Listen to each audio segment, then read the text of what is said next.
Música de Harry Flow.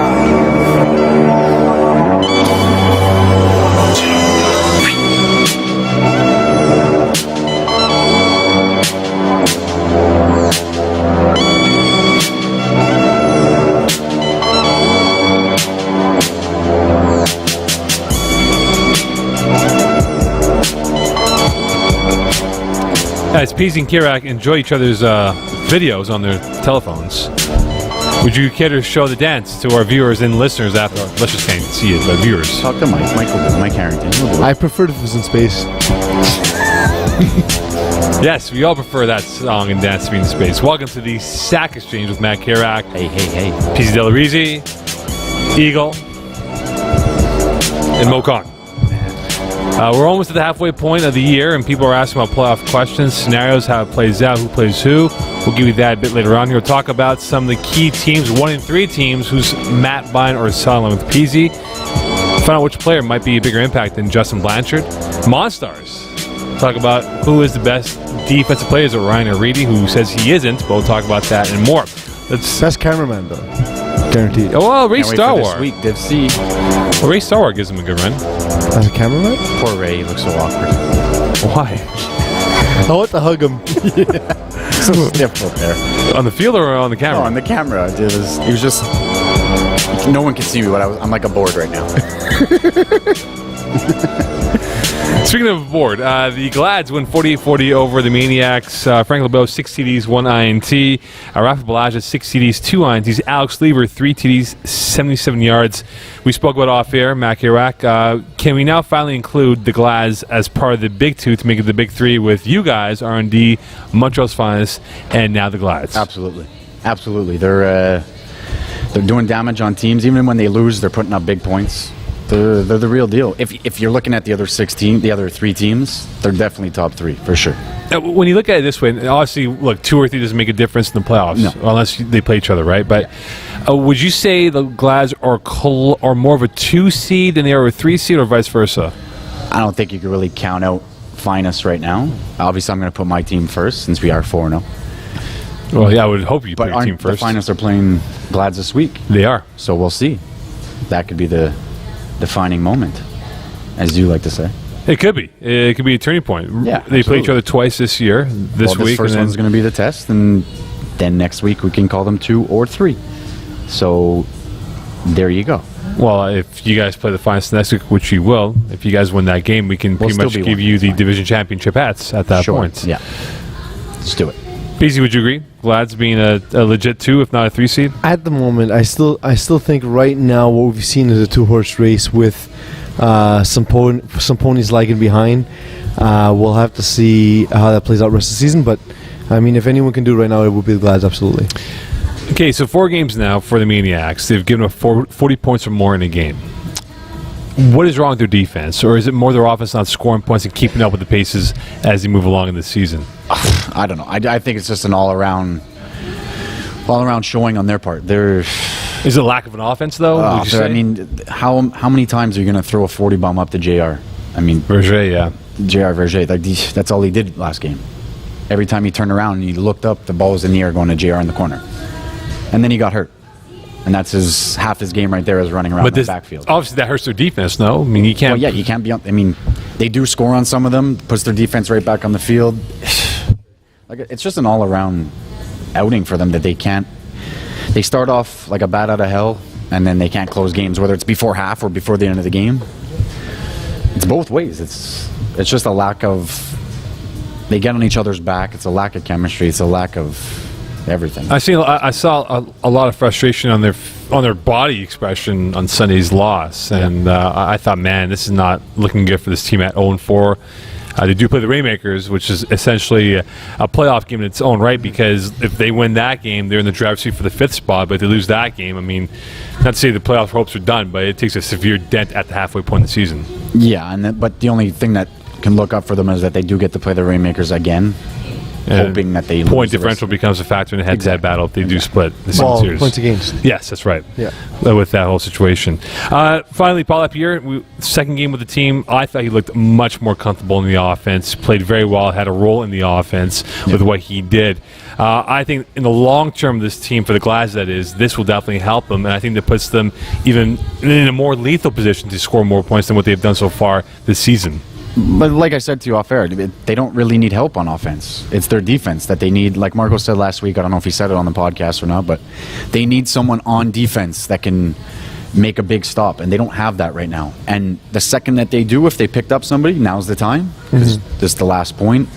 6 games before to be 6 games, so eligible, they got 2 weeks left. If they can up it just that little bit on defense, they're going to be a number 1, 2, or 3, like we were just talking about. Well, 5 games to be playoff eligible. Paul Lapierre, I mean, he's adding to their offense, which, like I said, they don't need. Right.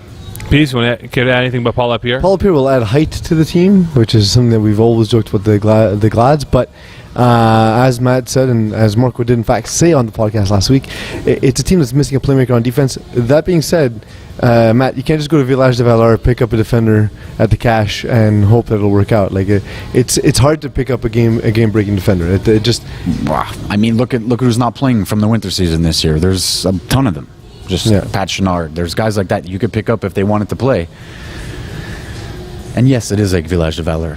Fair. Then yes. Division B, Monsters hammer the Bearskins 45-27. Rod Mashtup 7 TDs. Neil Ensign 4 TDs, 1 INT. Ryan Aridi 3 TDs. In your mind, Matt Kirak, are the Monsters the team to beat in Div B? They've beat the Bearskins, the Preds, and Wolverines so far, the big names up till now. I've been on their case all year, but is it too late to jump on their wagon? No, I mean, you're just at the halfway point of the season, so you're more than happy to join the team if you want to. I am more than happy to do it, and I will. Okay. How can you be more than happy? Ecstatic, perhaps? Because I'm never going to vote for your team, number 1. That's true. That's awesome. Ever. But look, Mo, who do you like? Anybody else? I'm not voting for them either. I like the Monstars. I am wearing the Monster bracelet right now for those who don't see. Okay, well, I might have to get off this wagon, because... But you have like 48 bracelets on DK. What is Spring this? season 2014. Did I leave that on the field last week? And you picked it No. up? Oh, that was yours. It was mine. Well, this is mine. I saw yours Yeah, on the okay. field. That's the one you picked up. No, I didn't. Village de Valor. There you go. Of course. I got that for free. No, in terms of the Monstars, though, they've beaten some big-time quarterbacks, big-time teams up till now here. I think they are the team to beat. Absolutely. Going into the halfway point of the That's what I'm season. saying. I'm on the wagon of the Monstars right now. PZ, I know you are in Div B. Mm-hmm. I know, obviously, objectively speaking here, you guys, I will never be objective, first of all. I know you won't. But as for the Monsters, I mean, if we look at the first half of their schedule, they've only beaten one team with a winning record thus far in the Predators. So I want to see how the rest of the season shakes out. But that being said, they are rising above expectations thus far. We're also not saying that it's a perfect season. They're most likely going to fumble up at least once during the season, but it's better that they do it now than in the playoffs. Very true. So I'm defending them now. And just to clarify, the playoff format is the top 8. Regardless of which division it is, will make the playoffs. So the top 2 seeds will be division winners, and the rest are wild card spots. Technically, all 4 from Conference B can make it. Yes, technically speaking, or all 5. Who knows, right? Bearskins, they've been spiraling. They've been descending since last winter playoff loss that they had. And I think we talked about this before. Neil Ensign has not played well. This team is talented on both sides of the football. And this could definitely get out of control if they can't get this back on course. Wow. However, I will say the Bearskins face the Raiders next week, who have a losing record. Then Darkseid and 6+R, who have been playing well. However, they will then end the season against 2 of the 3 games coming against Lightweight and the Commission, who are also having losing seasons thus far. So do you think that they'll win enough games in there to get into the playoffs and give themselves a chance, Mo? I'll start with you, Matt Kirak. No, he asked you. You said Mo. I said Mo. Well, I figure I'd go with you first. I think right now, for the Bearskins, they have to get themselves into the middle of the pack. They have to avoid being a lower tier seed if they do qualify for playoffs, first and foremost, because if they do qualify and end up playing, hypothetically speaking, your team, Darksiders, or whoever might be the Preds. I'm just curious, and I think our listeners can benefit from this, and I think you hinted at this before. Is there, does it matter which side of the bracket you're on? Is it just the top 8 teams? Top 8. From So what the it's a president told me, reseeding yeah, basically it's a based on top reseed 8 essentially, right? Okay, so cool. you make it in. You want to be a middle of the pack team as opposed to being a lower tier So team. the conferences mean nothing. Well, Okay, just go on one conference then. Well, they Yeah, say, basically is what essentially say it's they're saying. one conference as opposed to 2 divisions. Did How you about- decide this? No. I blame Mokan. I blame Monconzo. But right now, Bearskins. I think they have to get into the middle pack. What about you, Matt Killer? It's week 4 and you're already counting them out. I'm not counting them out totally, but they have not played well. But look at everybody in their conference. but- Everyone else has 1 win. When your players, and I won't name which player it was, is literally annoyed by the play calling by going into traffic with the throws here, Why don't you say his name? I won't say the name. It was literally in front of me. The person was really pissed off. Okay, but everyone gets pissed off. I know, but this guy was really pissed off. The point is, that I just think that Neil Edison's got to be a lot more assertive as a quarterback because he's got talent to work with, especially on the He offense. absolutely does. And he's underachieved, I think, this year in terms of the. Like you predicted. I did predict that, yes. No, now because he's doing it, it's okay. Typical Mo Khan. Honestly, but that's my point. Is I think they will make it into the middle of the pack just because of the schedule ahead. They may have some difficulty in playoffs for reasons we've discussed in the podcast, but that's what I think. Given that only 2 teams won't make the playoffs, I think this is their time to sort all that out. Yeah, but the way Mo Khan's even talking is that they're done for them. Yeah. So if that's the case in their minds that we're potentially done, don't they? Even if they slip in, they're good. I don't think they'll be that great if they slip into the playoffs. Who cares as long as they make it? Ryan Reedy, is he the lead horse for 2A of the year? He's up there. He's definitely up there. You got a couple other ones. John Larissus, he's up John there. plays in Division A as well. But you can still be. No, because I think he plays both ways. Does he? Yes, he does. He does? Okay. Yes, so he does. Rod Mashtub, then he's up there too. Rod is absolutely up there as well. And then if Omar steps his game up, let's go, Omar. Omar Omar, Jackson. Yeah, I Omar think Jackson. You know who Omar is. You know might who be Yeah, on those the of yours know. You might does be he on the know right who track Omar though is? with Rod Mashtub and perhaps another quarterback like James Floriani. He's who's also already got a up there. couple of pick sixes Yeah. for the season. Yeah. Almost had a third one against lightweight. So it's definitely possible to see a quarterback who throws a lot of interceptions and plays the safety position like Rod or like James Floriani as well. That's also. You don't like Floriani, and he's got to put up better numbers to get that 2-way. Oh yeah, as a quarterback, he has to like dress up like it's Halloween and pretend to throw the ball. But if he can do that for a few more weeks, then absolutely. Those Prez uniforms are pretty hideous. They hurt my eyes. Yeah. It's hard to believe they were designed here at Sportira. Sportier, proud sponsor of the FPF. Get your uniforms if you have not gotten uniforms. Some teams have not gotten the uniforms. Legends to name. I can go through the list of teams. West Park, we can go through all the teams. 6+R win an easy game over the Commission, 46-24. Fred Vian, 7 TDs. Zan Simons, 4 TDs, 1 INT. Dean Dimitriou, 4 TDs. Now, 6+R, are they really that good, or have they been lucky? Because remember, 2 games they won by single digits or single points more or less here, and the other 2 games they won by blowouts. So are they that good, or are they just that lucky? Mo, a win is a win. 1 point, you could have a couple players missing. As long as you get that win, it doesn't matter. I think they're good. I think that this guy, Dean Dimitriou, coming into their team is going to step their game up, even though that's your next question. It's like you can read minds, Mo. We could. But they're definitely going to step up. It's up to Fred Vian to really bring step his game up. He's a good quarterback. He has the record of completion percentage in Div 4. Winter, yes. Div 4 winter. Div 4. Absolutely. Yeah. I mean, he can produce big games, but it's just a matter of getting into that rhythm with these guys. And there's a team also missing their top option in Justin Blanchard, who will return in about a week's time. We should do like a countdown ticker on our screen here. The countdown of JB back to FPF begins now. Dean Dimitriou. Finals MVP, Justin Blanchard. Yeah, he could. The hype that he's been receiving from Marc-Antoine Vien on Twitter. Speaking of that, though, Dean Dimitriou, does he put this team over the top, though? They're gonna get back Blanchard next week, and that adds more to the arsenal for Fred Vian. But I see that Dimitriou playing both sides has played very well. And I think he puts them over the top. I think Blanchard coming back puts them more over the top than this guy Dimitriou. Isn't Blanchard their rusher normally? He's the rusher and one of the top receiving offenses. From what I've seen, 6+R don't have the rushing.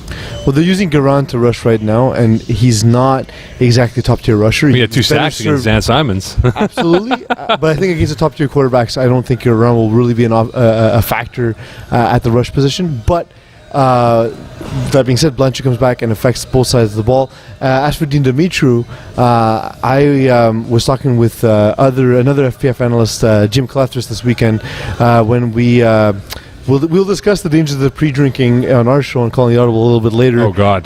But during that period of time, we also were discussing the bigger addition, and you mentioned Omar Jackson. I actually think that Dean Dimitriou is the biggest addition to 6+R this season.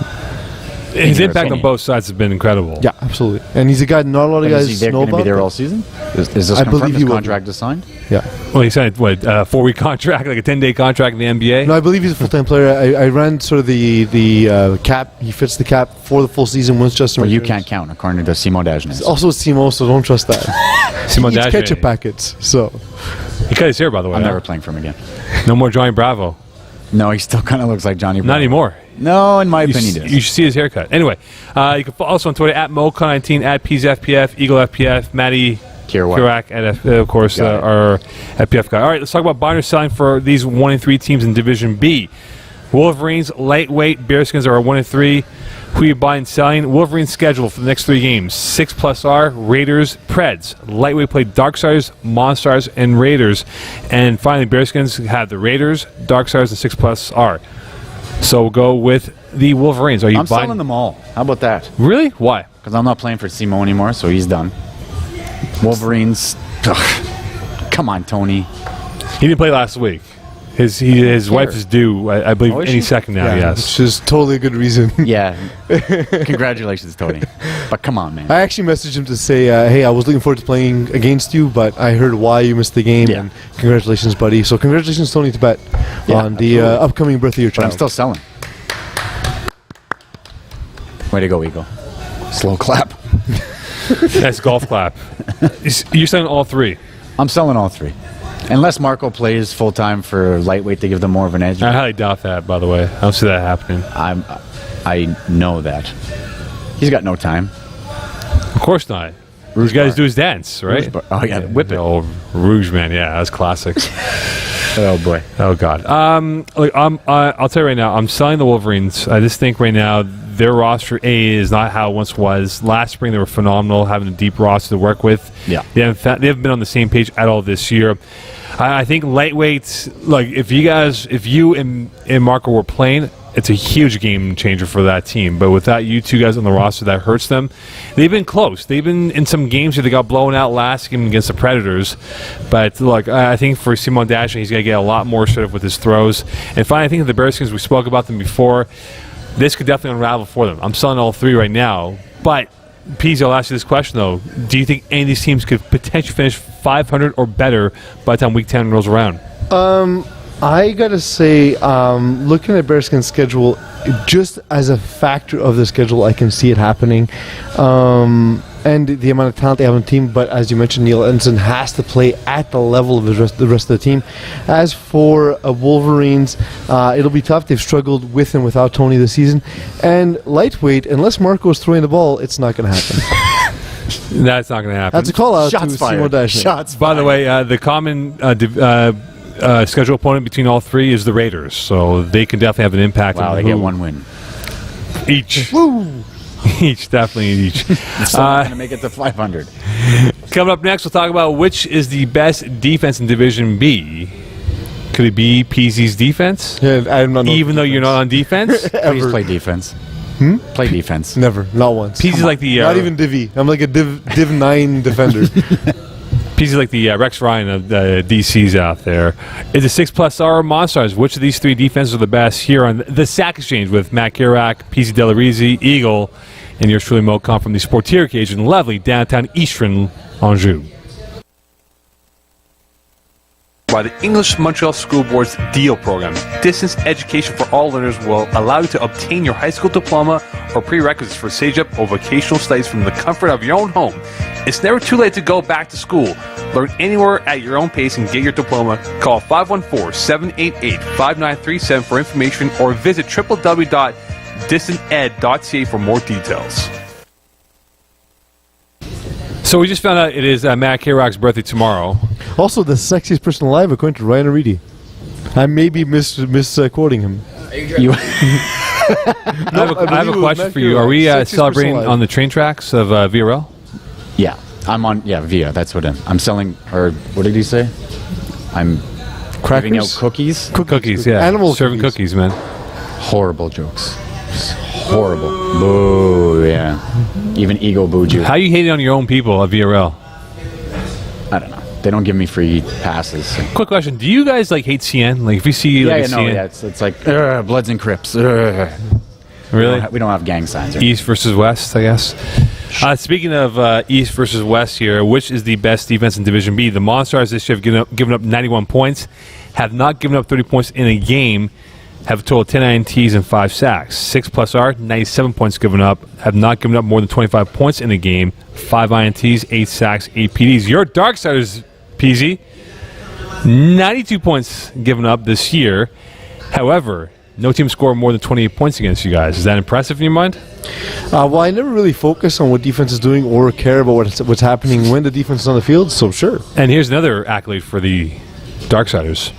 The only team amongst the 3 that I've listed right now that has given up less than 15 points against the Wolverines.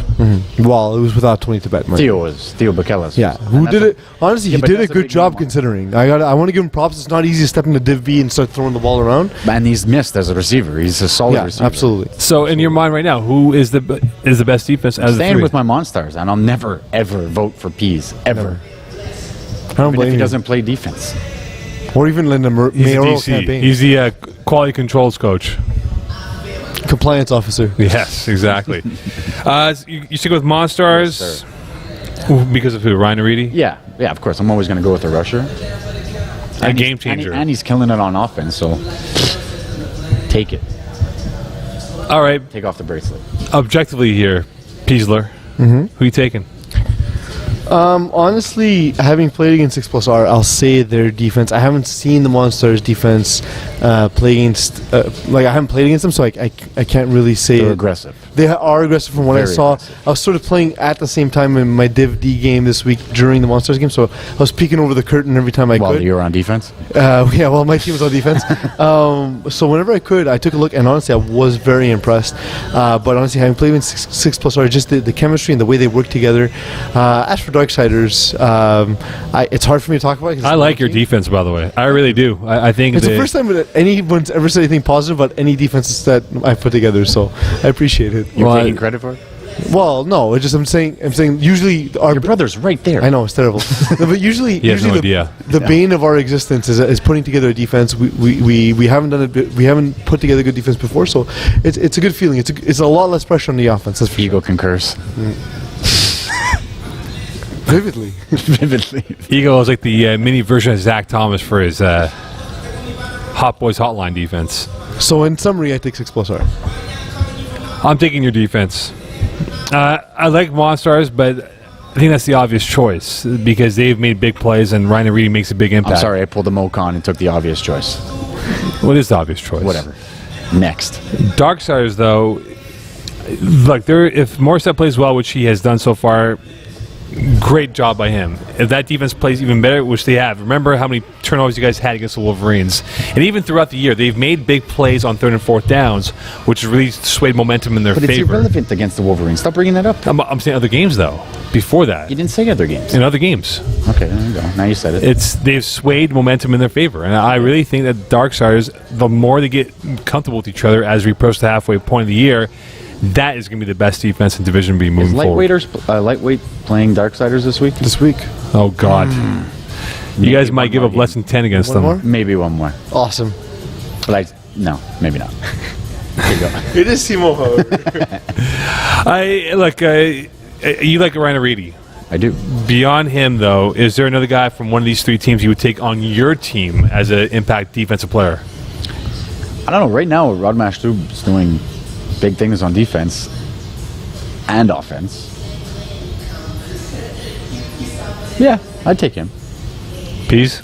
Isaiah Allard is my man. Oh, yeah, Isaiah, that's the guy, yeah. I Still still haven't seen have him cap play. room, so if you'd like to switch ship and play for I still haven't seen Darksiders, this guy play, though. I want to see him play. He's legit, man. he's awesome. He's legit, man. He's the real deal. Isaiah Lard is the real deal.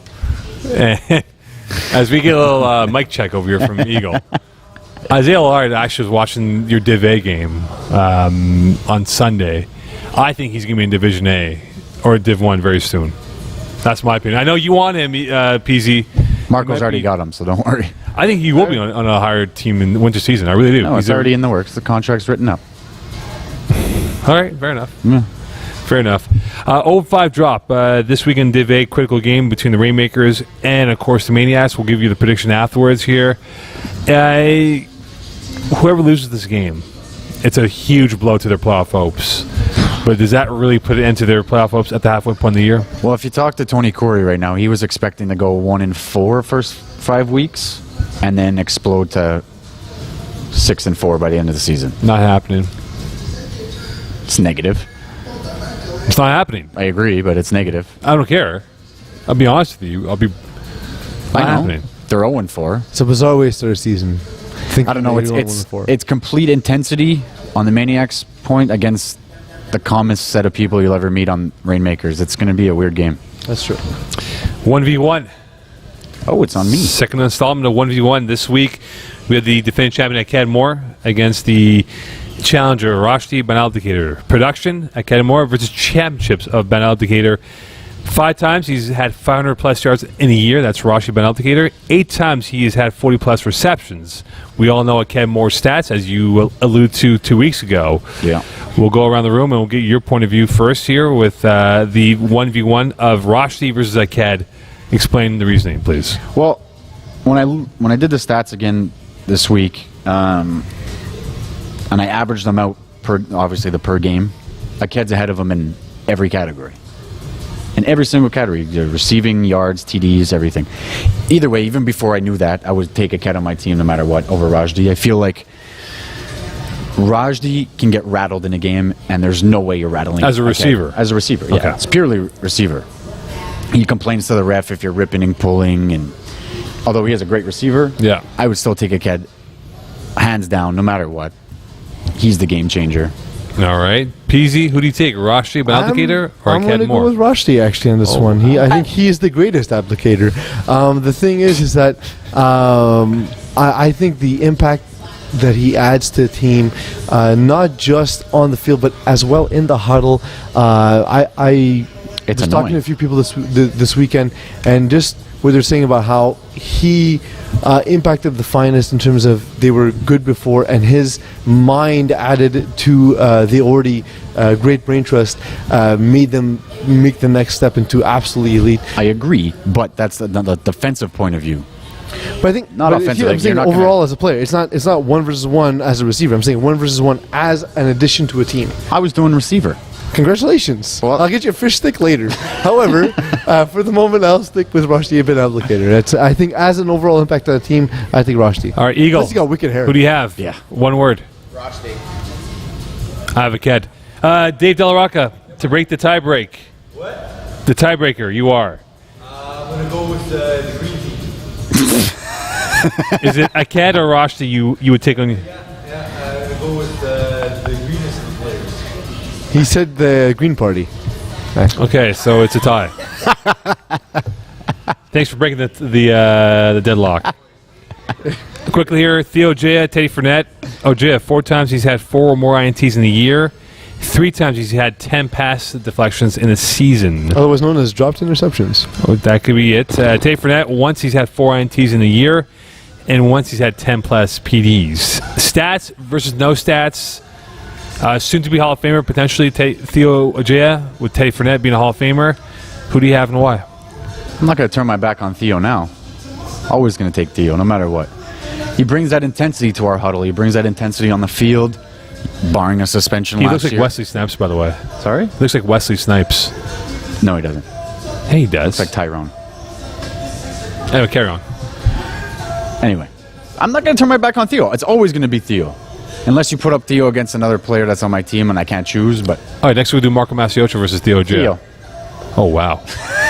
Peasy, who do you have? Teddy Fournette, who no one talks about because his stats aren't up there, but he's one of the better cover corners in the higher divisions. Honestly, in most cases, I would absolutely take Teddy Fournette. And the thing is, you only know once you've seen him play, because as you said, from a stat sheet, you would never be able to pick him out in a police lineup. No. But a guy you might be able to is Theo Ojea, because honestly, he's the guy you're always looking out for on defense. He adds that intensity. There's an intimidation factor of having him on your defense. I'm going to go ahead and say Theo. It pains me to agree with Matt Kerouac, but I will do so in this case. Yeah. Take some Pepto-Bismol. Just want to throw it out there. Did I do these stats for no reason? Go for it. Tell me the No, stats. I'm just kidding. I'm just Then asking. yes. Yeah. Yes, you did. No, it's fine. Go Go ahead. ahead. Stats. No. No, I got you. No. I want you to tell me the stats right now. I just want to throw it out there that he has 114 PDs, Theo. Dropped interceptions. Dropped interceptions. Wow. That's a lot of He could have PDs. had over 100 INTs. Over 100, yeah. But he's got 54 INTs in his career. It's pretty good. Pretty good. Yeah. 330 Well, tackles. it is as Mo said though. It is stats versus no stats. I mean, you don't need stats to tell you how good or bad Teddy Fournette is. I will call him out and say he only has 2 pick sixes in his whole career, though. That's fair. Come on, man. What with Teddy you know? Fournette? 2, also. Who are you going with, Mo? 2 pick sixes. They're tied in that aspect. In a league like this, it's not the NFL. True. It's not. I will go with Theo Ojea because he's been more involved because teams don't throw to Teddy's side of it. You made a good point, though, right? How good is Teddy Fournette? He's very good, but no one's ever challenged him out there. Right? I don't know about that. In the past couple seasons, they've started to challenge him a little bit more. I know Marco definitely has, on purpose, gone to his side. I'll take note of that when you guys play them this them. week. What? Oh, sorry. We 2 just weeks played time. In 2 weeks' time. Yeah, we wasn't there, though. But yeah. No. We play Rainmakers in 2 weeks? No. I think it's 2 or 3 weeks. No. We just played them this week. Oh, it's the whole schedule. Yeah. They don't shuffle it again, It'll right? be like week 9. 9, yeah. about- Yeah. Eagle quickly. Oh, wow. Wow. Good. So one person is wrong, as Eagle chose Teddy. Fair enough, then. All right, there you go. 1v1. 54 INTs. I had no idea. Yeah.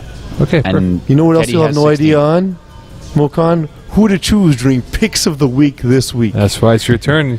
Absolutely. I'll give you guys some games. I'll give you the spread. Before you do that, I deserve a pat on the back with my 10.5 point spread against the Wolverines, by the way. That's true. I obviously Oh, crap. couldn't pick It's skewed because Tony wasn't there. It could have been 20 points.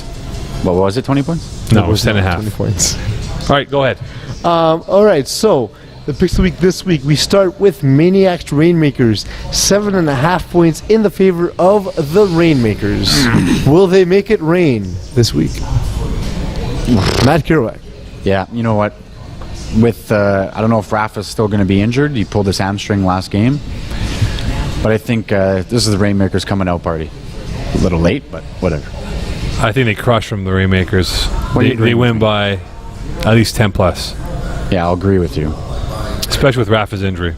All right, fine. Moving to Division B, we have the Predators taking on Brocasian. The Predators will not take the Brocasian this week. They will be favored by 6.5 points.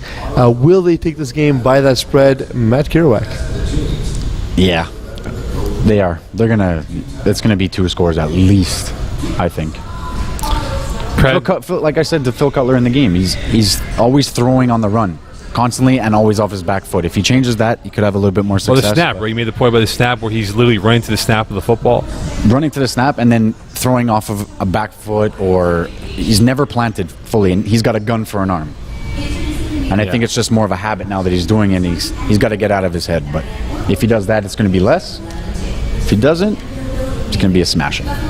A shellacking. Preds win, but they don't cover. This will be a very close game. All right, I look forward to seeing that one. In the last game on the docket, another big spread. Mokan, as the Darksiders' least attractive cheerleader, do you think Darksiders will cover the 12.5 point spread over lightweight? I really want to just play now. Depends on what you pick, actually. Go. I'm picking Darksiders to win by 25. Oh my god, I'm playing. Simone, call me. I'm playing. I can't call it now. Are you playing? I'm going to play now, I guess. You've Yeah. playing the whole time. Stop I pretending. really wasn't, though. Tell me that prediction. Give me the Darksiders by 25. All right. And I'm covering middle All right, on since defense. we only got one pick, Eagle, give me a thumbs up or thumbs down on the spread. Down. Yeah. The music Yeah. Harry Fraud. Okay, finally, what did you learn on today's episode? I actually learned it this week at the field, and consider this a little bit of trash talk. I came straight to the field from work, and Simon Dajny does not appreciate oxblood wingtips, so he should learn how to dress. All right, Matt Kerouac. I just found out that Pease's brother can read. Hey, right, coming up next. A lot of papers. Flag Bros coming up next year at the Sportier Cage. I learned that Theo J has 54 career INTs. Did not know that. All right. And yes, Eagle. I learned that Mokan forgot my chocolate milk. Oh, yeah, it's true. Oh, I man. almost swore. I did. Anyway, without further ado, we'll see you next week. Halfway Point will be arriving shortly here, and we look forward to bringing you the mid-season report card. And remember, playoff eligibility. You have 6 games left to get 5 in, so do it now. Otherwise, you will not be eligible for playoffs in late July. Good morning, South Korea.